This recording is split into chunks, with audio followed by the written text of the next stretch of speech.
Booktuber, my name is Elizabeth. Welcome to my channel, Book as in Books. In this video, I will talk about what I read in December. So this is going to be a December wrap-up. I'm going to mention or take stock of the state of my TBR at the end of the month. So that's going to be a TBR check-in. And I'm going to talk about what I read in January, in the first week of January. So that's going to be a weekly reads video too. So it's likely to be quite a long video, so I will leave timestamps in the description box below so that you can go straight to the part that interests you the most. In December, I was super excited for Cloak and Dagger Christmas, and this is what I started with. I started with mysteries. I read 2 installments of the Brother Cadfael series. This is set in England in the 12th centuries. The detective, I guess, is a monk called Brother Cadfael, and it's cozy. I really like this setting. It's in medieval England, close to the border with Wales. There is a civil war going on at the time in England, and it's a fascinating setting, I think. And I really like the mysteries. I really like the writing, so I loved both books I read. They were The Leper of St. Giles and The Virgin in the Ice. And in The Virgin in the Ice, there's sort of a twist or revelation at the end that I found absolutely lovely, and I hope it has some bearing on the following books in the series. But I don't know, I have not read them yet, so I'll see. Later in the month, I read All the Devils Are Here by Louise Penny. This is a book I received for Christmas in 2020, so it took me a bit over a year to read it. I like this one much more than the previous one. In the previous one, gravity was not respected and rivers flowed in the wrong direction. It annoyed me. In this one, as far as I know, gravity is respected and the rivers are flowing in the correct direction, though it has no bearing on the story. It is set in Paris, and for the first time we see Armand Gamache, the inspector, with his son. We had seen him a few times, but we only knew that there were tensions between Armand Gamache and his son, and we never really knew why. In this book, we learn why. Yeah, I think the reason is a bit silly, but anyway. I like this book more than the previous one, but I think there is a big difference between this book, which is, I think, the 16th in the installment of the series, and the first book. And Louise Penny, I think, has taken her series in a very different direction. It gets more intense. It's more on the thriller side. It's less mystery. Well, there's still a mystery to be solved, but it goes more into the thriller aspect with people hiding stuff, hiding information. It borders on the conspiracy theory things. So this is a bit less my cup of tea. So I'm still wondering whether I will go on with the series. But now that I've invested so much time in the series, I feel a bit bad just dropping it completely. So I don't know. I'll see whether I read other Louise Penny, but for the moment, I'll give it a rest a little bit. So that was it. So it turns out that these 3 books were all I read for Cloak and Dagger Christmas. There was also a prompt that invited us to watch mysteries, and I've watched a ton of those. I had borrowed the 3rd season of Grantchester from the library specifically for that prompt, and I did watch the entire season, and I quite liked it. So yeah, so I fulfilled, I think, 4 prompts out of the 9, which is not bad. Other things that I read in December, in no particular order because I don't necessarily remember in which order I read them. I read House of Crows by Edeana Malcolm. According to Goodreads, this is the best rated book I read last year. The reason is that only one person rated it. It has 1 rating on Goodreads. It's really a book that is not very well known. It's a historical fiction set on the west coast of Canada, more precisely on Vancouver Island, in the region that will become the city of Victoria. We follow 3 generations of women, one of them who is emigrating from Scotland to Canada. Well, the second one is also born in Scotland, but she arrives in Canada when she is 2 or 3 years old, so just a toddler. So she has no recollection of the old countries. And the 3rd generation, Maggie, is the 1st generation born in Canada. So we follow these 3 women with the difficulties and the joys also of life in 19th century Vancouver Island. I found it interesting. There were some, I'm going to say, inconsistencies. The third generation Maggie, I didn't quite understand that character. I didn't empathize a lot with her because she was a bit spoiled and she was mainly incompetent. Her grandmother could do everything. Her mother was a very good seamstress, and Maggie apparently cannot even bake a cake. So that was a bit weird, but on the whole, I very much like the atmosphere, and I think that with time, it's going to grow with me a little bit. So this is something else I read in December. In December, I also reread The Lady's Paradise by Zola. I wanted to check whether this was still one of my favorite books. I had read early in the year the prequel to this book, which is Potluck, I think, in English. And in this book, Potluck, the main character of The Lady's Paradise is also present, and he's not a nice guy. And I was wondering whether the previous book, now that I had read it, would affect my judgment of Octave Morin in this book. And it turns out that it doesn't. When I read this, I sort of completely forgot about the previous book because Mouret seems to be a changed man. He seems to have learned a lot because he got married in between two books, and now he's a widower at the beginning of this book, and apparently his wife was a very good woman and she made him a good man. So I still like this book very much, and it is still one of my favorite books. Now, I think I have talked about all of these books except the Louise Penny in my mid-month wrap-up of December, so I will leave a link to that video where I'll talk more in detail about these books. Throughout December, no, I'll leave it for last. Nope, forget that. I also read, okay, this is on my iPad because I did not read it on iPad, they were library books. I had put them on hold in September, October, hoping to have them for Nonfiction November, but they all arrived at the same time in December. So I read a few books from the library in December. One that I read is Every Day the River Changes by Jordan Salama. This is about the River Magdalena in Colombia. The author is, at the time of writing, he's a student, a graduate student at Princeton. Of course, he's going to Fancy Pants University. He could not go to a regular college. But anyway, he visits Colombia and he decides to go down the entire length of the River Magdalena, which is one of the most important rivers in Colombia, but also in South America. It is very interesting. He meets a bunch of characters.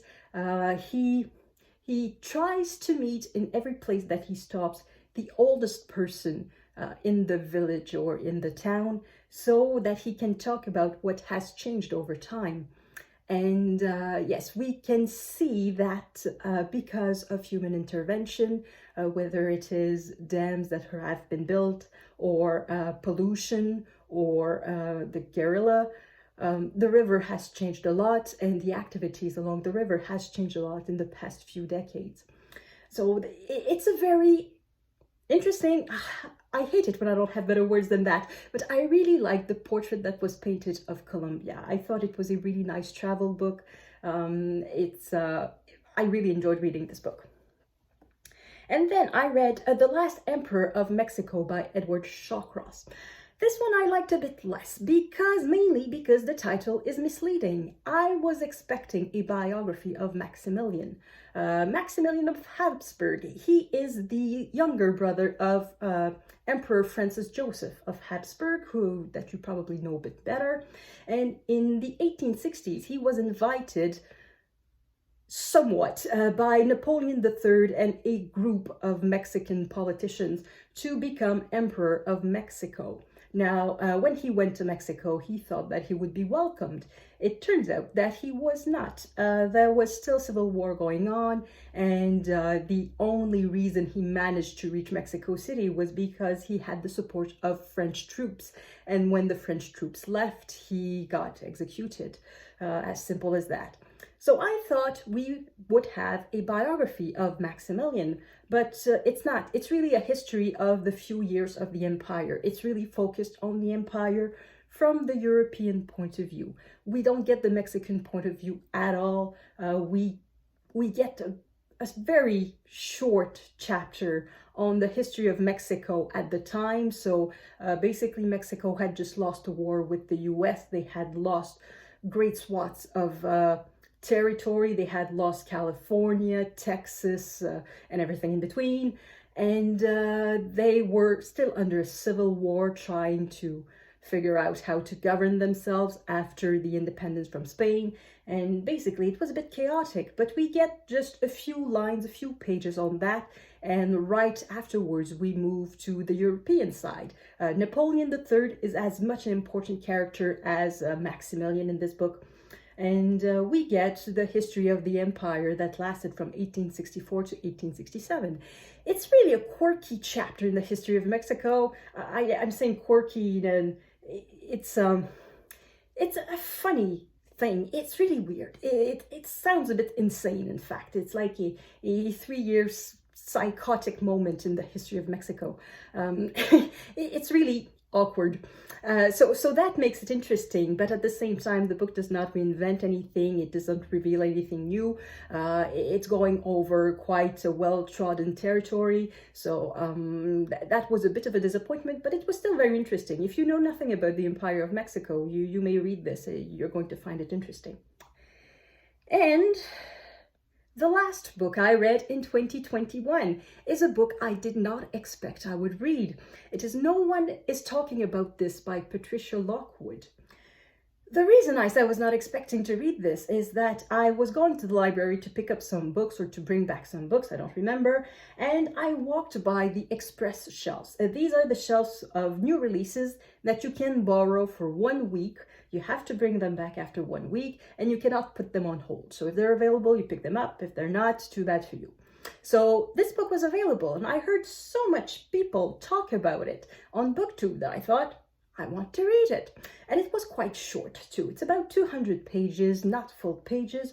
So I read No One Is Talking About This. And meh. I did not hate the book, but I did not love it either. At first I thought that everybody either loved it or hated it, but then I've watched a few Booktube reviews since, and apparently either you love it or you just don't think much of it.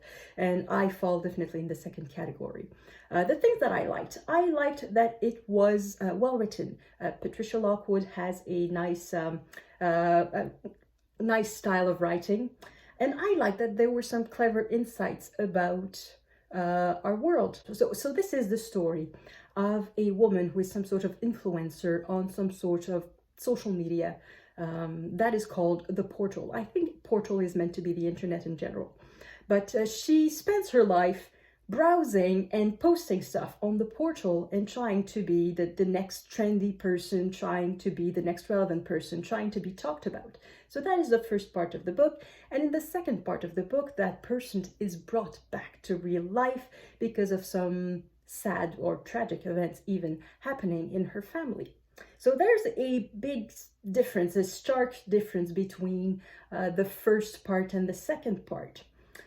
What I didn't like about that book, the first part, I found boring. Even though there were some clever insights, it was not enough to support my attention for the entire length of it. I literally fell asleep on it twice.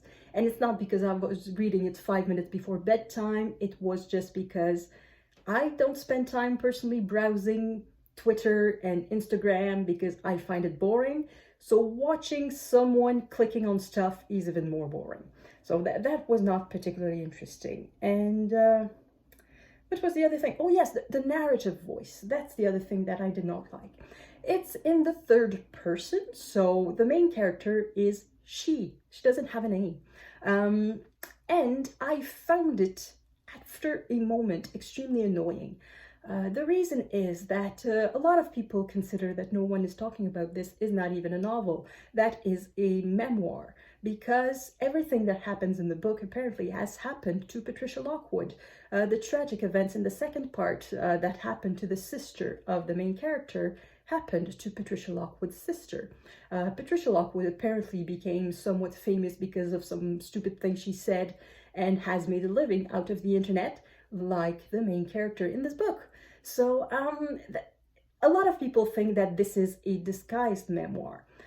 And before knowing that, I had the impression that the narrator, even though the narrator used the third person, it was in fact a fake narrator. It was a person, the main character, talking about herself in the third person.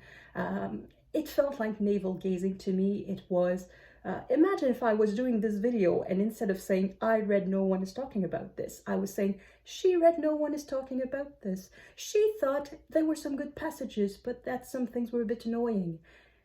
It felt very arrogant to me. So that's one of the reasons why I didn't get into it like I thought I should, like I thought I could. And particularly in the second part, the events that happened, they should have made me cry. I'm not a big crier in books, but I do cry for certain things. And what happens in this second part is something that should have made me cry, just a little tear here at least. And I felt absolutely nothing. So it was entirely, in my opinion, because of this choice of a fake third person point of view. Whoops. So this is the last book that I read in the year. The last book that I want to talk about for December is the book that occupied my entire month of December, and that turned out to be the best book I read in 2021, and that is the Iliad. Now, this is the translation by Robert Fitzgerald. It is not the book that I read cover to cover. I did dip in and out of this version, but the version that I read was Robert Graves' translation of the Iliad that is called The Anger of Achilles.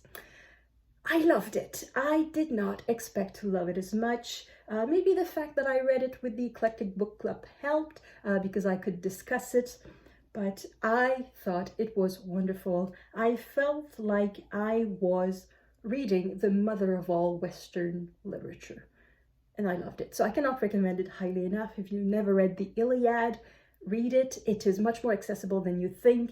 It is not just some sort of intellectual pursuit. There is a story, there is a plot, though it is not necessarily weaved in the way we would weave it today. There are some digressions, and Zeus tells us in advance what's going to happen, so there are spoilers within the book itself. But there are characters, we get attached to them or we hate them, and we care about the characters. We care about what happens. So it was the revelation of the year for me. It was the best book that I read in 2021. So that is what I read in December 2021. State of the TBR. I need to find the page. So I read 5 of my own books. However, I went shopping on December 28th and I did a book haul video that I will link in the description box below, where I bought 9 books. So the balance is +4 for the month of December, which brings my TBR to 131. Here is the number. So 131, 139, so nearly 140 books. Now, my objective for this year is to bring it down to about 90. So that would mean that every month I need a -4. Reading 4 of my own books, it's not a problem. I can read 4 of my own books, but it would mean not buying any books, and that would be difficult. So either I have to read more than 4 books per month of my own books, so not library books, not script books, just my own books. And that would allow me to buy a few. If I read 6 per month, let's say, I would be allowed to buy 2 per month. So it's quite small when you consider that I bought 9 books in December. I don't know how that's going to go, but I'm still maintaining the objective of reducing the TBR by 50 books to bring it down to 90 books by the end of the year. I may have to do some unhauling. If I'm being honest, there are probably books in there that I'm not interested in reading anymore, and I should probably try to just get rid of them. Just be honest with myself and say, I'm not going to read this. I might as well bring it to a little free library and make somebody happy. So that's the state of my TBR. Now, what I am reading this week. In January, I started the year with Kindred Verse. Poems Inspired by Anne of Green Gables by Julie A. Sellers. It is on Scribd. It is a book that I heard about being talked about by Becky at Teacup the Storyteller. And as the subtitle says, they are poems about Anne of Green Gables, or inspired by the world of Anne of Green Gables. Now, I am not a good judge of poetry. I cannot tell you whether these poems are good or not. I can only tell you that they indeed are in the spirit, in the atmosphere of Anne of Green Gables. So that was very nice. And I sort of read this because, well, because I heard it, I heard Becky talk about them, but also because of the readathon books about books in January, hosted and organized by Catherine at Taking Tea with Catherine. So I thought this would be a nice way to start the year. And I also read this book, which is The King of Kahel by Tierno Monénembo, for reading Africa. I won't talk about it too much because I think I will do a video for reading Africa. But I quite liked it. It took me a while before I got into it. It took me a good 100-150 pages, but after that it got really good, and it provided me with a glimpse of how Africa, in particular Guinea, was colonized by France. I don't know if colonized is the word, because it was not colonized in the way that Canada was, or it was more like used or integrated into the empire and used as resources. But anyway, how Guinea became part of the French Empire. So that was for reading for Africa. What I am reading now, I have started so many books, I am wondering if I'll be able to finish them all. One that I know I will finish is the logical follow-up to the Iliad. It is the Odyssey by Homer that I'm reading also with the Eclectic Book Club. And so far, I absolutely love it. I love the book. First things first, I love this particular book. The cover is gorgeous. There is a 80-page introduction. At the end, there is a glossary with pronunciation guide to every character and every Greek place, person mentioned in the book. There are maps also at the beginning, and it's just a really well-made object. And the translation is very readable. I am not stumbling on anything. It is in iambic pentameter, and I really like it. So this is going very, very well. Other books that I'm starting. Two books that were on my TBR for January. The Portrait of a Lady by Henry James. I am at page 96 out of 600 and something. It's going well. It's going slowly, but I really like it. I like the style of Henry James. The characters are quite funny. They keep making jokes at each other. So there's an incentive to keep reading because I like the characters. So this is fun. A book that is a bit on hold at the moment is Ex-Libris by Ross King. This is a historical novel set after the Civil War in England, and it is about books. So I also am reading this for the readathon of January. We read books about books, yeah, I'm at page 48. It's a bit on hold, not because it's not good, but because I'm too busy reading other stuff. And the other stuff that I'm reading is a book that I put on hold in December or perhaps in November at the library, and that just arrived, and that is The Sinner and the Saint by Kevin Birmingham. And it is about the source of the book Crime and Punishment by Dostoevsky. Now that also fits the January readathon books about books. So I'm prioritizing this book over Ex-Libris because Ex-Libris is my book and I can read it next month if need be. As for this one, I just have 3 weeks to read it. So I started it yesterday. I'm really not far into it. I'm at page 12. This is going to be probably one of the main books I will read next week. So I think that is it. That is it for this very long video. That is what I've read. That is what I am reading. And yep, I have nothing else to add. Thank you everyone for watching. I will see you in the next video. À la prochaine.